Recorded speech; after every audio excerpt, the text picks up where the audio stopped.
অনিশ চেত্ৰী নামৰ আজি 12 বছৰীয়া এজন আমাৰ তেনে কণমানি শিশুৱে হ'ব আজি মুগাম পথা গাঁৱত পেঙেৰীৰ ওচৰতে দুৰাৰোগ্যত ভুগি আছে আৰু বহু ট্ৰিটমেণ্ট কৰা হৈছে, এতিয়ালৈকে ভাল পোৱা নাই। আৰু ইয়াৰে কেইবাগৰাকী সাংবাদিক বন্ধুও ক'লে আৰু ঘৰখনৰ মাকেও মোৰ ওচৰলৈ গ'ল যে যথেষ্ট ডাঙৰ এটা খৰচ হৈ আছে, ট্ৰিটমেণ্ট কৰিব পৰা নাই। গতিকে বহু দিনৰ পৰাই কৈছিলে, আচলতে মই আহিব পৰা নাছিলোঁ। আজি পেঙেৰীত বিশেষ কাম এটা আছিলে, সেইকাৰণে আহিলোঁ। সেইখিনি দেখিছোঁ, সঁচাকৈ অত্যন্ত দুখ লাগিছে দেখি। ল'ৰাটোৰ যথেষ্ট এটা গুৰুতৰ ৰোগ, আমাৰ ইয়াত এটা দীঘলীয়া ট্ৰিটমেণ্টৰ জোৰ আছে আৰু খৰচ তাত আছে।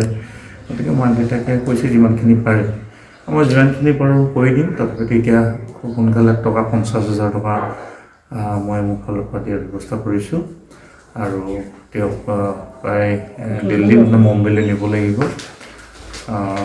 সেইখিনি ট্ৰিটমেণ্ট হৈ পৰৱৰ্তী সময়ত যিমানখিনি পাৰোঁ চাওঁ। আৰু যিসকল সদাশয় ব্যক্তি আছে এই অঞ্চলৰ মই সকলোকে অনুৰোধ কৰিছোঁ যে আপোনালোকেও ল'ৰাটিক কণমানি শিশুটিক সহায় কৰক, কাৰণ তেনেই একেবাৰে ফুল কোমলীয়া ল'ৰা, 12 বছৰীয়া ল'ৰা। গতিকে হয়তো ভাল ট্ৰিটমেণ্ট হ'লে তেওঁৰ বাচি থাকে। আৰু এইটো মোৰ সপোন দেখাৰ বয়স, বহুত সপোন আছে, ইমান এটা সুন্দৰ অঞ্চলত বসবাস কৰা।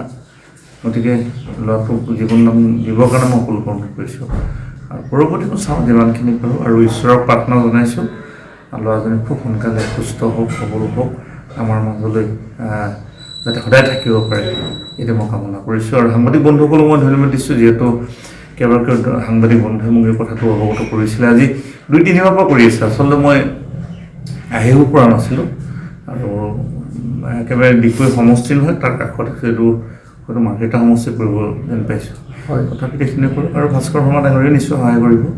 সকলো সহযোগিতা আগবঢ়ালে নিশ্চয় ল'ৰাটি সুস্থ হ'ব বুলি ভাবোঁ। অনিশ চেত্ৰী নামৰ আজি 12 বছৰীয়া এজন আমাৰ তেনে কণমানি শিশুৱে হ'ব আজি মুগাম পথা গাঁৱত পেঙেৰীৰ ওচৰতে দুৰাৰোগ্যত ভুগি আছে আৰু বহু ট্ৰিটমেণ্ট কৰা হৈছে, এতিয়ালৈকে ভাল পোৱা নাই। আৰু ইয়াৰে কেইবাগৰাকী সাংবাদিক বন্ধুও ক'লে আৰু ঘৰখনৰ মাকেও মোৰ ওচৰলৈ গ'ল যে যথেষ্ট ডাঙৰ এটা খৰচ হৈ আছে, ট্ৰিটমেণ্ট কৰিব পৰা নাই। গতিকে বহু দিনৰ পৰাই কৈছিলে, আচলতে মই আহিব পৰা নাছিলোঁ। আজি পেঙেৰীত বিশেষ কাম এটা আছিলে, সেইকাৰণে আহিলোঁ। সেইখিনি দেখিছোঁ, সঁচাকৈ অত্যন্ত দুখ লাগিছে দেখি।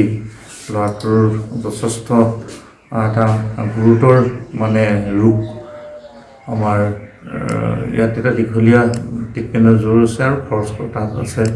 গতিকে মাক দেউতাকে কৈছে যিমানখিনি পাৰে মই যিমানখিনি পাৰোঁ কৰি দিম। তথাপিতো এতিয়া খুব সোনকালে 50,000 টকা মই মোৰ ফালৰ পৰা দিয়াৰ ব্যৱস্থা কৰিছোঁ আৰু তেওঁক প্ৰায় দিল্লী মুম্বাইলৈ নিব লাগিব। সেইখিনি ট্ৰিটমেণ্ট হৈ পৰৱৰ্তী সময়ত যিমানখিনি পাৰোঁ চাওঁ। আৰু যিসকল সদাশয় ব্যক্তি আছে এই অঞ্চলৰ মই সকলোকে অনুৰোধ কৰিছোঁ যে আপোনালোকেও ল'ৰাটিক কণমানি শিশুটিক সহায় কৰক, কাৰণ তেনেই একেবাৰে ফুল কোমলীয়া ল'ৰা, 12 বছৰীয়া ল'ৰা। গতিকে হয়তো ভাল ট্ৰিটমেণ্ট হ'লে তেওঁৰ বাচি থাকে। আৰু এইটো মোৰ সপোন দেখাৰ বয়স, বহুত সপোন আছে, ইমান এটা সুন্দৰ অঞ্চলত বসবাস কৰা। গতিকে ল'ৰাটোক জীৱন দান দিবৰ কাৰণে মই সকলোকে অনুৰোধ কৰিছোঁ আৰু পৰৱৰ্তীটো চাওঁ যিমানখিনি পাৰোঁ। আৰু ঈশ্বৰক প্ৰাৰ্থনা জনাইছোঁ ল'ৰাজনে খুব সোনকালে সুস্থ হওক, সবল হওক, আমাৰ মাজলৈ যাতে সদায় থাকিব পাৰে, এইটো মই কামনা কৰিছোঁ। আৰু সাংবাদিক বন্ধুসকলক মই ধন্যবাদ দিছোঁ, যিহেতু কেইবাগৰাকী সাংবাদিক বন্ধুৱে মোক এই কথাটো অৱগত কৰিছিলে। আজি 2-3 মাহৰ পৰা কৰি আছে। আচলতে মই আহিব পৰা নাছিলোঁ আৰু একেবাৰে ডিগবৈ সমষ্টি নহয়, তাৰ কাষত এইটো হয়তো মাৰ্কেটা সমষ্টি পৰিব যেন পাইছোঁ। হয়, তথাপিতো এইখিনি কৰোঁ আৰু ভাস্কৰ শৰ্মা ডাঙৰীয়ে নিশ্চয় সহায় কৰিব। সকলো সহযোগিতা আগবঢ়ালে নিশ্চয় ল'ৰাটি সুস্থ হ'ব বুলি ভাবোঁ। যিকোনো খবৰৰ বাবে যোগাযোগ কৰক আমাৰ এই নম্বৰত 9181 307 221।